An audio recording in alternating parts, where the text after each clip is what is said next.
Naghain ng kontra sa laysay si dating Senador Bong Revilla sa Department of Justice. Kaugnay sa reklamong kumikback umano siya sa flood control project sa Bulacan. Nakatutok si Sandra Aguinaldo. Nag-file ng counter-affidavit si dating Senador Bong Revilla sa Department of Justice sa reklamo laban sa kanya kaugnay sa aligasyong nagbulsa umano siya ng milyong-milyong kickback mula sa flood control project sa Bulacan. Sinamahan siya ng kanyang mga abogado. Ang reklamo kay Revilla ay kaugnay sa proyekto sa Bulacan na kinasangkutan din ng Sims Construction.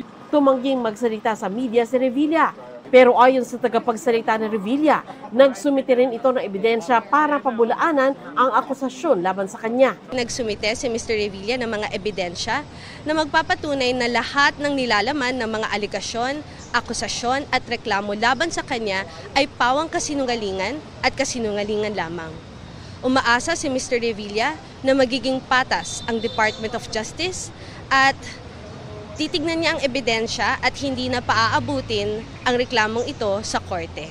Pagkaalis ni Revilla, dumating naman si former DPWH Undersecretary Roberto Bernardo, isa sa tinatawag na whistleblower ng DOJ.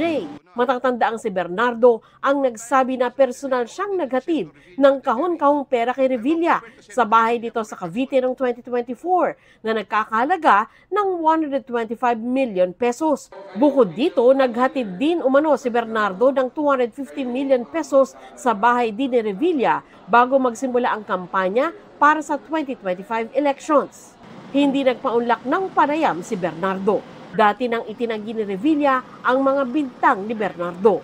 Para sa GMA Integrated News, Sandra Aguinaldo, Nakatutok, 24 Oras.